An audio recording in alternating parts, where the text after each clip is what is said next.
How you doing, Eric? So I'm just going to go through the movements we'll go with the list that I had sent the other day. So the sideline leg raise. Remember,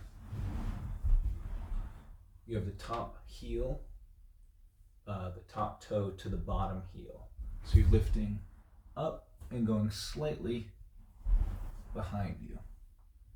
You're going to go up as high as you can. Take this top leg slightly behind you. You should feel it right in that glute medius and come down and touch to the bottom heel. So it's not leg stacked, the top leg, the toe is with the bottom heel. The second one with the clamshells, we had the 3 angles. 90-degree angle here with the band around your knee, open as wide as you can and down.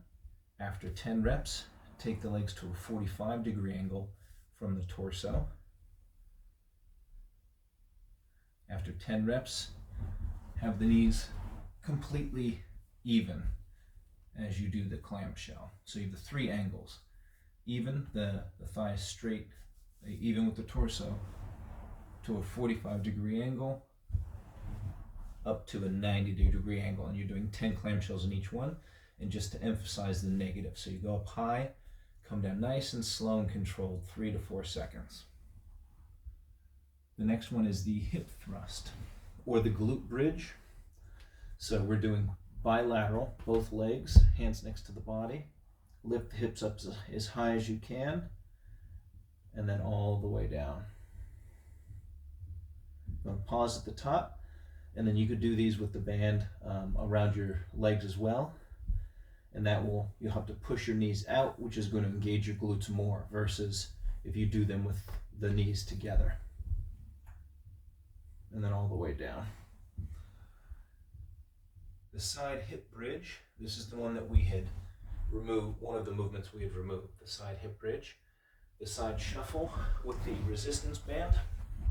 You put the band around the ankle, and then you're going to step with straight legs. So I think you had been doing them with a bent leg position, so I want you to do them completely straight.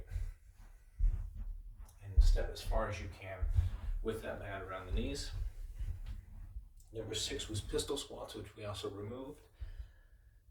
Then we have the hip hikes. So the hip hike, if you recall, is you'll be standing on a yoga block or something, and you hike this side of the hip up, and the foot comes up, and then you drop it down below the surface of what you would be standing on. So for instance, if you can imagine I was standing on a yoga block.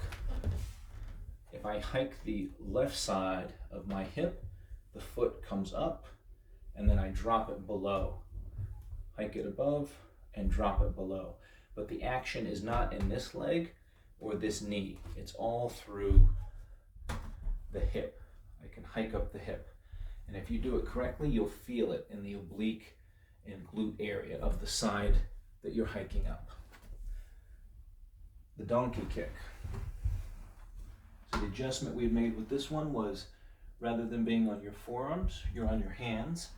And when you extend that leg behind you, have it above the hips, versus when we first had done it, you were about here.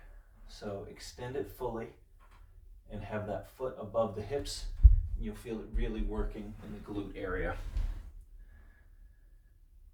The cross, the iron cross that we had done, the adjustment we had made was have this leg in tabletop and lead with the, we had led with the ankle, your foot, so your foot was going across like that.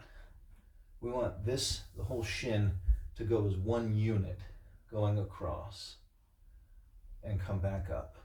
So if you can't get to the ground, that's fine, but you should feel the stretch in this area. And the last one is the scorpion. So this one you've done pretty well. The only adjustment was to get the thigh that you're lifting a little bit higher off the ground.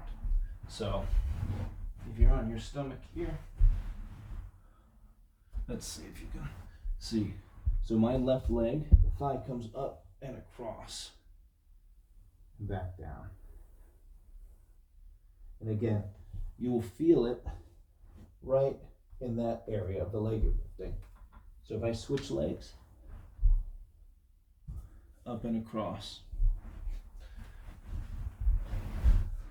Okay, so hopefully those help, and you just shoot me a text if you have any questions on those movements.